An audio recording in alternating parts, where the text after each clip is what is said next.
Hello everybody out there, and welcome to another episode of the Talk That Talk Show with me, Barry Holmes. We got my boy Carl Samuels here on our Instagram live stream. We got my boy Kevin Rosa, Mary Beth Heaney on our Facebook live stream. Also give a big shout out to my brother Tyree, who's on our Facebook live stream as well too. We got Al on the Instagram live. But it is a great Friday night. You know, here we are at our 8:30 slot as per usual. But, you know, I'm just really happy to be here for yet again another installment of this Talk That Talk Show. First time ever rocking the long sleeve OG5. And damn, Carl made it look good in the video before. But it just feels so good to put on that long sleeve shirt, especially with the change of seasons and, you know, how we were able to adapt with this long sleeve. And, you know, a lot of times with this weather breaking, sometimes the shorts you go outside and you're like, oh, damn, it was definitely too cold to be out there. So, you know, the long sleeve's definitely giving me a little bit of versatility here. So, you know, I'm happy to be proudly wearing it today. Got a really good episode lined up for us all today. Chock full of a lot of stuff where I think that you guys are going to really like to enjoy to hear about and make you think about a little bit yourself too. Shout out to Ethan Bear on our Facebook live stream as well too. But, you know, before we get into the show, got to give a big special shout out to our sponsors over at VW Liquors located in Wick Plaza, Edison, New Jersey. Also give a shout out to our people over at 91s.com. They got the best acid wash apparel in the game. Also give a shout out to Air We Are for air conditioning needs in Edison. If you need it, hit them up. They got you. Then also my boy Savion Gaynor over at Skydive Socks. He's definitely been making some dope shit to order, so please hit him up and support these local businesses out there. And then also want to give a big shout out to my boy Timmy Hugel over at Ink Parlor, who's been helping me put together all these dope fresh shirts. My boy Justin McPhail actually got one of these long sleeves, so hope you're wearing it proudly, brother. But you know, this is gonna be a great episode today. You know, I've had a lot that's went on over this past week. Been doing a real lot of golfing. It's funny because, like I said before, I was just starting to get into it, and you know, I've kind of found something, or found my niche, and found something that I really do enjoy. And I never really thought that I would, but, you know, yesterday, me and my father got the chance to go out to a course. I think it was called Meadows at the Middlesex. And, you know, from playing Raritan Landing, which is like generally a par 3, par 4 course by our house, you know, we get to see, you know, a lot of the short chips, and, you know, it kind of makes you think you're a little bit better than what you are because you're not going out there and, I guess they say, golfing. And, you know, yesterday, me and my father really got a chance to see just where we were at golfing-wise. And oh, boy. there was a lot of par 4s out there, par 5s. You weren't even able to see the hole, the pin. And me and my dad, actually, even though, you know, I struggled a little bit, my dad shot pretty well on the back 9. But, you know, the main thing that I took away from that was that, you know, me and him had a really good time waking up early in the morning. And then also, we didn't even use the golf carts. We just walked the 18. And when I looked at my phone afterwards, after we were done, I was like, damn, we really took 12,000 steps, you know? So I think that, you know, in episodes past or in a couple months past, you know, I really found that running was my, you know, something that I really enjoyed. And, you know, it had really pushed me to do my cardio and to get my, you know, exercise in. But what I did find with this golfing thing is that even without the golf cart and just walking it, you know, it's been really extremely good exercise. And to be able to go out there with my pops, you know, it definitely adds another layer out there. So, you know, especially where, you know, I saw last season where, you know, bowling had taken so much of my time and so many of my days. It's definitely refreshing to find something that I'm a little bit challenged with, you know. I think my dad always says that, you know, things tend to come easily for me athletically, but, you know, I really feel this challenge with golf, and, you know, something that's just really difficult to pick up, but, you know, it's just so much fun to actually struggle out there. So, you know, for sure, definitely excited about getting back out there, hopefully sometime soon. And I've even been able to go with a couple of my friends and hang out, so it's been really dope. But, you know, aside from golfing, the one thing that I have seen that everybody's excited and wants to talk about is who do I think is going to win this NBA Finals matchup tonight. And I think that's an easy bet. I think that the Miami Heat, they have nothing to feel ashamed about. I mean, even though they don't have Goran Dragic, which is definitely a huge game changer and somebody that can change the scope of the series with the way that they've been, with the way he was facilitating the ball. But, I really think it's a tall task to think that LeBron James, and like I said, again, with Anthony Davis, to struggle both at the same time, because what we saw with this Lakers team is just a cohesive unit. And, I think that especially during the finals times, you really got to look to these teams that are balling at their best maximum capacity. And I just find it hard to believe that the Lakers are going to lose here. I had said it before. There was a lot of people out there that said that Lakers were going to win in a sweep. But I had definitely said that they were going to win in 5 games because I believed that the Miami Heat had too much pride to be able to get swept. But, I think this is the end of the road here for us. And the one crazy thing that we have seen with the NBA is the fact that they've been able to handle, not only just with having this bubble success, but they've really kind of corralled the whole coronavirus that we've seen with, a lot of other leagues as well. When you look at the NBA, they haven't really had any positive tests whatsoever. I mean, they've reprimanded people and dismissed them from the bubble. But, I think that especially for these other leagues looking forward, you really got to look at the NBA and see what is it that they're doing successfully, right? What is it that's making them able to not have to reschedule games, not have to miss games, and still deliver a high-quality product that we are still watching, even while competing with the NFL for time, right? Facts. Even with the MLB playoffs that's going on too. Facts. So even with all this going on, we still have the NBA, which is a highlight of discussion, right? So I think that amidst the marketing, right, we really have to look at what specifically has the NBA done to ensure that they have been able to put their product out every single day. And I think that the big thing that we have to look at, and when we look at the MLB playoffs, what they started to do a little bit is add these neutral site, playoffs and add these neutral site things. The NBA did it well, where they had one bubble location in Walt Disney. That was dope, right? Here we have the MLB, where they've had a couple of their different playoff games, I think in Arlington, one in San Diego, one in LA, or something like that. So, they've kind of had these neutral site locations. But the one thing that we have seen is that the NFL has struggled to kind of corral themselves, right? My favorite team in the Chiefs, they were supposed to have a Sunday night matchup. And now because we beat the Patriots, all Patriot fans want to talk about is, if you had Cam, it would have been a different game. And there's always something that happens when you beat a team from injuries, right? And this is kind of along the same lines as why some people like myself didn't want to do fantasy this year, because you don't want to have to deal with, what if your player gets corona? What am I going to have to do with this?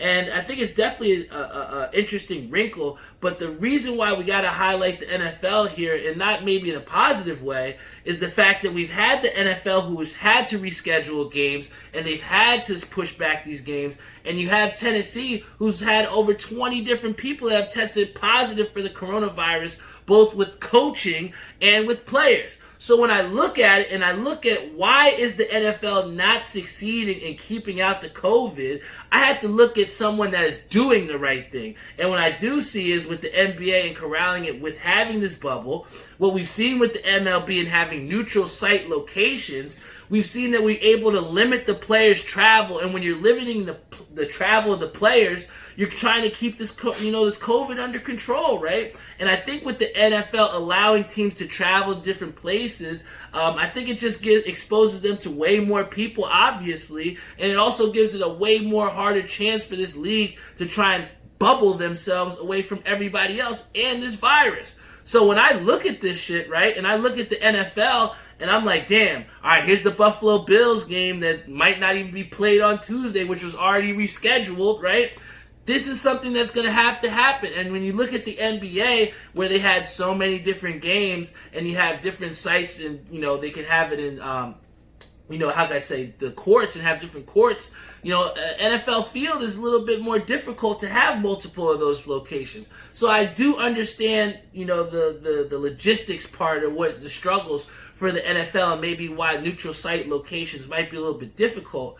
But wouldn't you want to take that extra risk or that extra precaution to make sure that these players can come back safely and have your product out there? Because when you're consistently having to push games back, there's only 16 games in the NFL season. So if you're consistently having to try to push these games back and reschedule them, you're giving yourself major issues for an NFL schedule which is so rigid and has less flexibility because there's less games, right?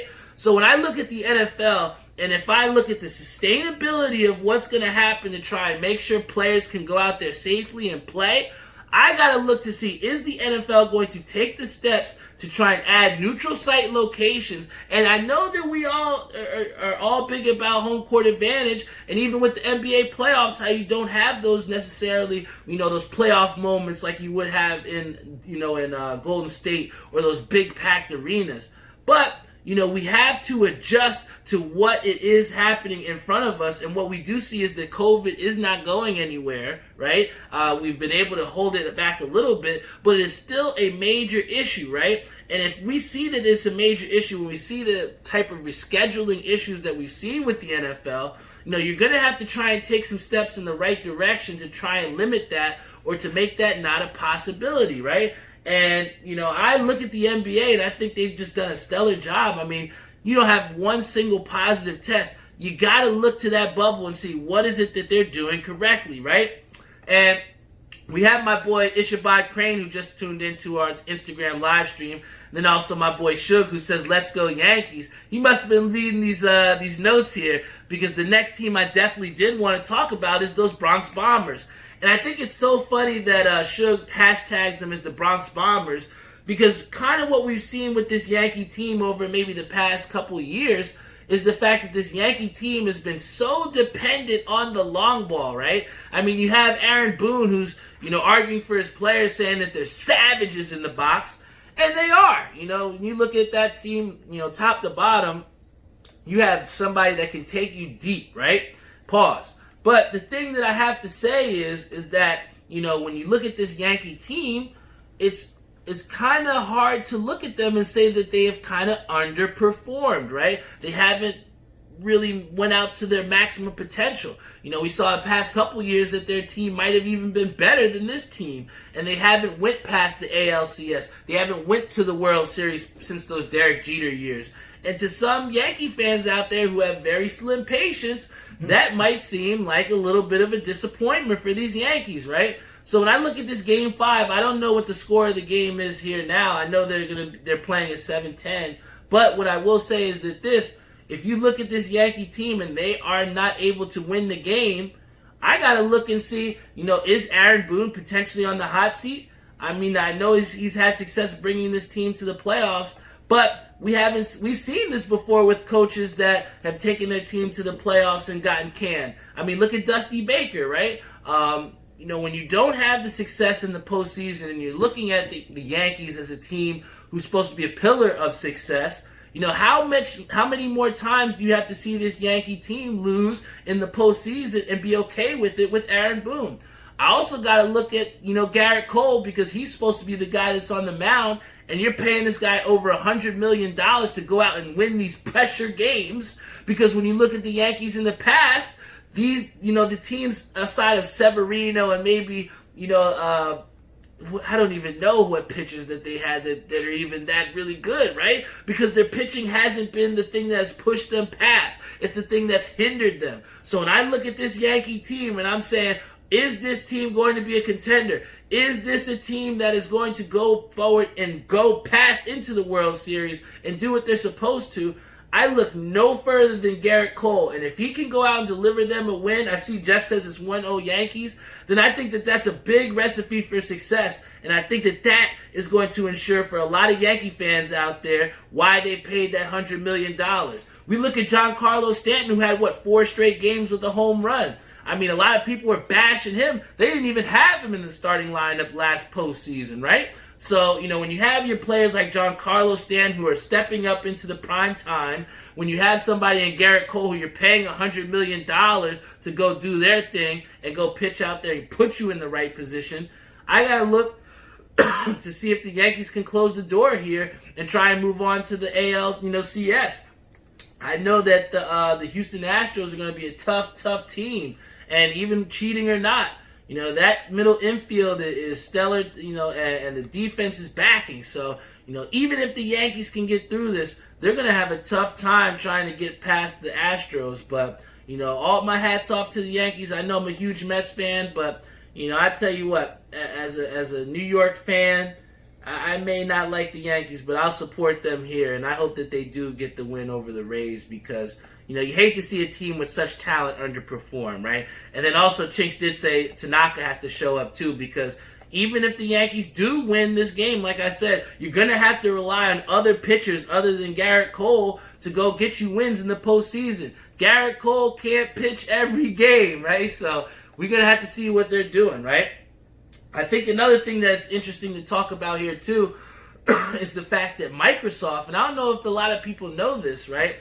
But, we talked a little bit about COVID and how that's kind of hit some of these leagues. But, we've all seen what's happened. We've seen with my own life how I've lost my job, along with, millions of other Americans out there.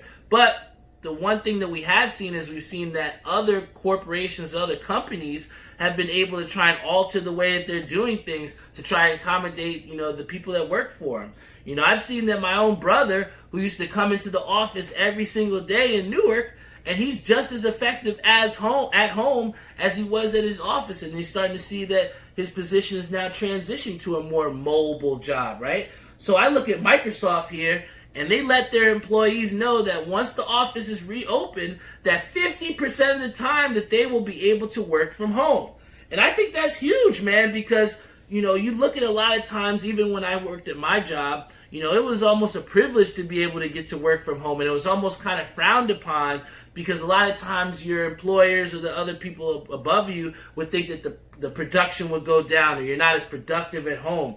But I think the one thing that we've seen with, this whole COVID-19 situation is that it's kind of had to make companies rethink this whole idea of the model of what production looks like, right? And I think that, even especially in my brother's case where, PSE&G, where he's been able to work IT from the office for so long and now being just as, effective at home, it really is going to make these other places think, hey, do we really need to have our workers work all the time from the office? And I just really have to look to see, are a lot of these other places going to try and transition to that? I feel like a lot of times before when you ask certain people what they did and they said they worked from home, it was almost like wow, what is this guy? Was he selling drugs or something? It seems like it's more prevalent now that you have more people that are working from home. And I think that the idea was just an idea back then, but we're starting to see that as a reality. And I think with this story here with Microsoft saying to their people, saying, hey, we're going to allow you to work from home 50% of the time, I think that makes Microsoft believe that they're investing in the production of people being just as effective at home. And, I think it's going to be a big trend that we're going to start to see with a lot of these other corporations. And we're just going to have to see what happens with it moving forward. I know that, if I'm ever when I enter back into this workforce, I'm definitely going to be ready and hopefully try and, land something. Oh, we even said, Carl said ever again, right? So, I don't know, man. We're going to have to really look. He said, I'm never taking a job that requires me in the office more than 50% of the time. Shout out to Carl, man. We might see that this is a reality moving forward. But I think that another thing that is huge that we also have to look at, especially for people that have those pre-orders out there, but one of the things that people said that why they were a little bit precautious as to why they weren't gonna order one of the Xbox X Series or one of the PS5s is because that they were worried about some of the issues that might happen, right? They were saying that, the first those first systems always have bugs that they need to get straightened out. Well, let me tell you this. We have one from the Xbox X Series that might have just arrived. I don't know if anybody knows. Maybe Techno Jeff might be able to tell us. But they were saying that some of these, Xbox X series were overheating a little bit, right? We were starting to see that they were emitting a lot of heat. The one thing that we said about the Xbox X series is that it was very quiet. It's a very quiet system. A lot of the other ones that work so hard, you'll hear that internal fan, and it's so terrible to hear as you're playing your game, right? But what I'll say is this, if they have these overheating issues, you better look to see if you had a warranty, because we already saw what happened with Microsoft with those Xbox X 360s. Does anybody remember about the red rings of death? I maybe had 3 or 4 Xbox 360s when that first came out from overheating. So this is a big issue that you're definitely going to want to keep your eyes on over there, Xbox people, because if that Xbox X series is going to start to overheat, oh man, it's going to be so much issues and trouble trying to send that shit back and trying to make sure that it's fixed. So, I just got to put my faith in, because Microsoft did say that the people that were saying this is from some of the tester systems from beginning. And a lot of times we might see that those models are a little bit different, right? So, I can only hope that Microsoft can try and fix, this overheating issue, before launch day, because we got a lot invested in this release, all right? But, in a feel-good story that I definitely looked at over on Twitter, I feel like a lot of times, sometimes when you see people that are down, a lot of times they're drugged through the mud, right? I saw before earlier in the year, or maybe, years past, we had saw how Delonte West had such a terrible, terrible drug problem to the point where he was literally on the streets homeless, looking crazy. And it's tough to see, athletes like that. Even when Lamar Odom was going through what he was going through, it's tough to see people that we saw on in the elevated platform, struggling. And I think that the big thing that we can look through with seeing Delonte West struggles is the fact that even though these people are athletes, they're still people, they're still human beings. And I think a lot of times that's lost when we look at these different athletes, is that, just because they have X amount of money, or just because they're have so much fame, that they don't have real world problems like some of the rest of us do, right? And, I think that Delonte West was somebody that not only that we saw that had a problem, but we saw people really dragging through the mud, man. I mean, we saw memes, we saw a lot of different things where people, made jokes at his expense. And I think that that's very difficult to look at, especially when you have someone who, played with LeBron, showed that he could play at a high level, and, was a good NBA player. Was he an all-star? Was he somebody that, everybody was like, oh my God, I got his jersey? No. But at the end of the day, he was still an athlete that, played a significant role on teams that a lot of us liked, right? So I think that the one thing that we have to highlight about this whole Delonte West experience is the fact that you have someone in Mark Cuban who has the money, who has the resources, who went out and reached out to this guy and said, hey, let me help you. Let me bring you up with me, right? And I think that that's something that we can all take a page out of our book. If you see one of your friends is struggling, right? If you see somebody's out there and they're not exactly, maxing to their potential, I think that it's crazy if you can call yourself a friend and not do something about it, right? And you look and you see Carl Samuels said that Mark Cuban got him into rehab. And that's exactly what we're talking about here, is that, you can help someone, but not just help them, but lead them into the right direction, right? I think if Mark Cuban would have just thrown him a whole shit ton of money and was like, hey, buy your way out, I don't think that would have helped Delonte West at all. But here you have Mark Cuban who said and took his time out and said, hey, let me help you. Let me put you in the right direction. Let me get you right back on track. And, here you have a picture where he puts Delonte West on a horse, right? Maybe something that Delonte West didn't even think was fathomable, because he was living underneath a bridge, shooting dope. And that's crazy to think about it. And to show Delonte that, little things like that, like riding a horse, is reality, or that's something that is possible. That's something that Mark Cuban gave to him, not just in a monetary value, right? So when we look to our friends and look, how can we help them? don't just think, how can we do it monetarily to help this person? What can we do with substance, or what can we do outside of financially to get this person to not only be helped, but to lead them back on the right positive direction? So I definitely want to give a huge shout out to Mark Cuban for that, because, that's something that I can take with my own life and try and, profess onto my other friends as well too. So, before we also close out, we want to definitely talk about something that we also do not agree with whatsoever. And I had somebody ask me today, and they're like, did you listen to the Tory Lanes album? And I absolutely 100% positively did not listen to that album, all right? You have somebody, who shot Meg the Stallion, shoots her in the foot, and, to me, from everything that I've seen, it's almost like he's making light of the situation. The guy is quoted saying, it's a charge, not a conviction. So, when I see that, and you're looking at a guy who's facing up to 22 years in prison, just for, an assault charge from shooting somebody, I think that it kind of brings to the bigger issue of what we have. And, I think that, I don't know if it was Malcolm X or Martin Luther King Jr. that said it, but they said the most disrespected person in America is the black woman, right? So if you're looking at, some, and we've had memes out there that even said it, and it might have been funny, but they're saying it be your own kind. And I think it's the worst of that kind, where you have, someone in Tory Lanes who looks like me, who wants to and is willing to want to shoot a black woman that looks just like him, right?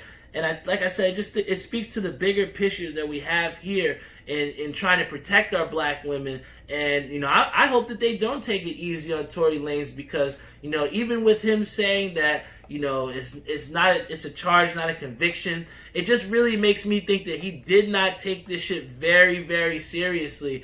And hopefully we can make a statement that we are going to protect our black women. We're not going to allow them to be shot and disrespected in that manner, and even be celebrated on an album. So, Tory Lanes is canceled in my book, and anybody out there that respects black women, should definitely cancel this man too, because how can you listen to this man's music when he's going to go around, shooting women in the foot? And that's bullshit, man. That's definitely something that I don't agree with. But, in closing, I definitely also got to thank, for once, we got to thank the New York Knicks management for not holding Kristaps Porzingis, because the one thing that we did see is that Kristaps Porzingis has to get surgery on a torn patella tear, something in his right knee. And I know a lot of people that bash Knicks management for trading Kristaps, and I still think that trading Kristaps was the right thing, because you can't keep someone around that doesn't want to be there, right? And I think that, it was inevitable that Kristaps was going to have to go. But I wish that we would have got a little bit more from him. But hey, you got to take what you can get. And I think what the Mavericks are seeing now is that they see just the type of things they're going to have to deal with Porzingis and paying him all that money. If I'm paying a guy, he better be playing all seasons. He better be playing all 82 games. And he better be playing into the playoffs. And what we've seen from Kristaps is we have yet to see a really fully healthy season from him. So I'm just so glad that he's not the Knicks problem. And to that, I think it's a perfect thing to go call for a beer review, right? Let's do it. So for today, I think the one thing that we have to look at is this Bolero Snort Brewery Sour Pasture Calves. Now, I have reviewed a version of this before, but this is actually a new one, and let's tell you about the ingredients. It's a kettle sour ale with cranberry, pomegranate, and lime. That is a hell of a combination, man. Let me tell you. I can't wait to see what this beer looks like in the Talk That Talk Show mug here, because let me tell you something. Woo-wee! I love tasty beers. That's the one thing that'll be able to. You want Barry Holmes over your crib? Make sure you got some sports, maybe a little bit of wings, but definitely make sure you got some tasty beer, all right? How about some pizza? Hey, it better be, what's that pizza spot we like in New Brunswick? I'll endorse them. Maybe we can get them as a sponsorship, because their pizza wings deal is fire. Pops will be over too. All right, so this beer right here is called the Sour Pasture Calves. It's the cranberry pomegranate limeade beer. if you have your beer out there, Donnie Lee, Jennifer Carlson on Facebook, Kevin Rosa, Dom Suave, Ishabad Crane on Instagram. If you have your drink, put your drink up, and I'm going to tell you about how this sour Pasture Calves is. Here we go.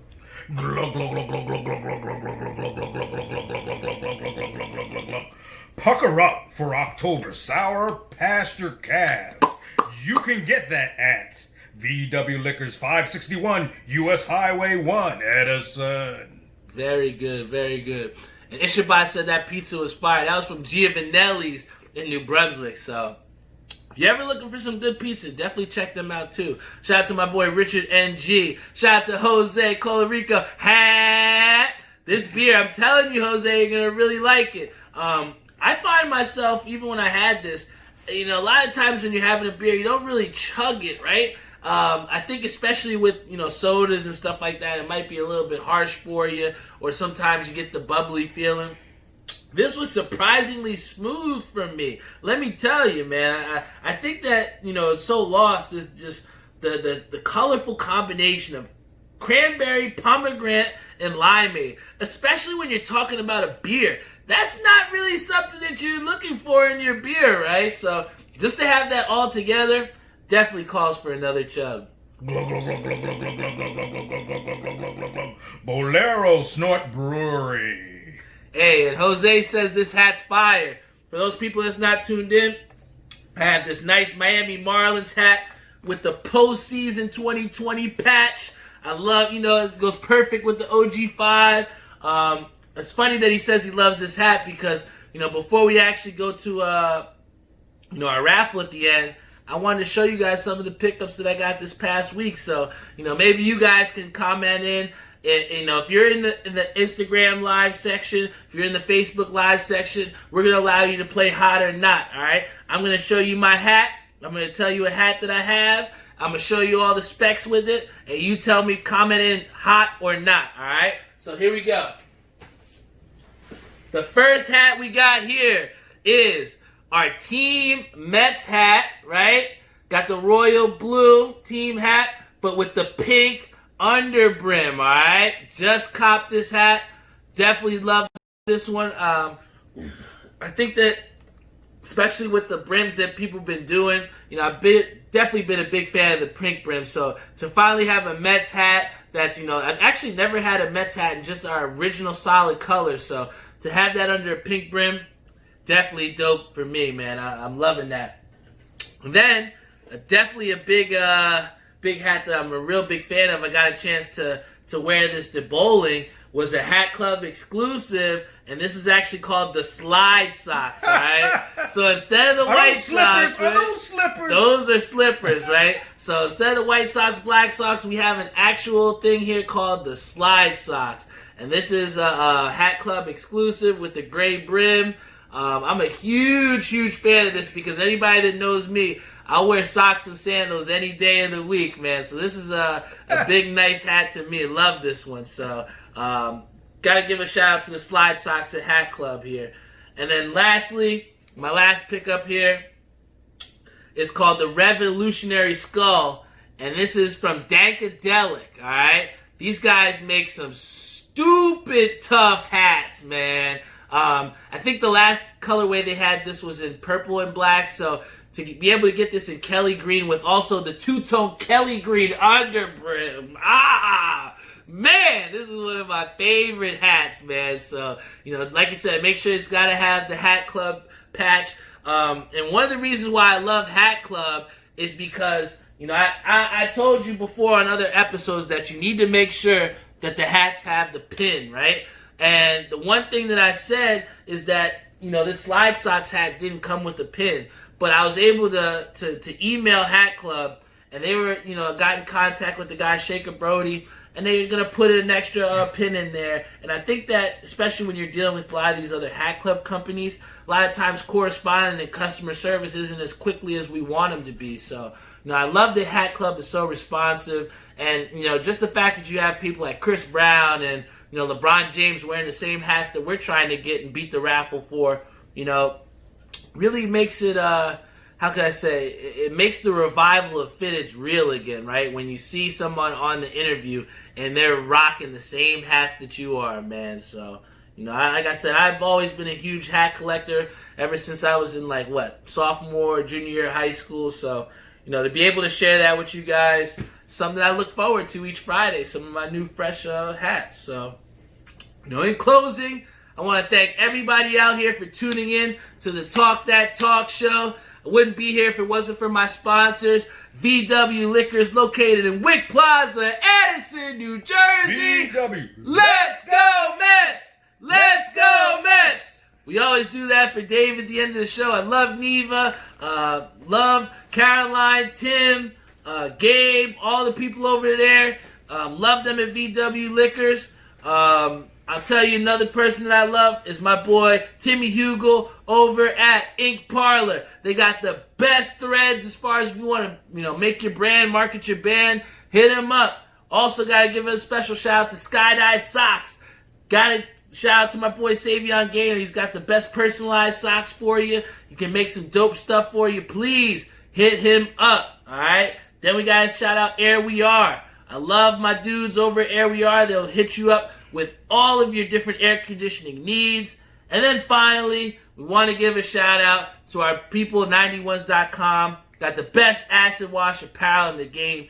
You can also check them out with our exclusives that me and him had collaborated with on. We got the smoke and the campfire tees. I know we had the campfire shirt, hat that just came out with Hat Club. So maybe go over to 91s.com and see if you can get yourself a matching shirt to go with it too, right? So, for those people that didn't know, we did have a dollar raffle, and the dollar raffle is actually for a Talk That Talk show lighter this time. We actually got ourselves an official Bic lighter. Really been trying to do different ventures here, and yes, it works. We've had a couple people that were able to get here on our raffle. Dad's got them here on the, yes, got the wheel popping. We got the wheel popping. We were able to have 30 different entries here for this lighter. So definitely thank you to everybody that was able to support here. You might be able to get yourselves one. So let's spin this wheel and let's see who's won. All right. This wheel is a spinning. This wheel is a spinning. And we are going to see that the winner is Bryce. Give it up for Bryce Allen, my boy Bryce.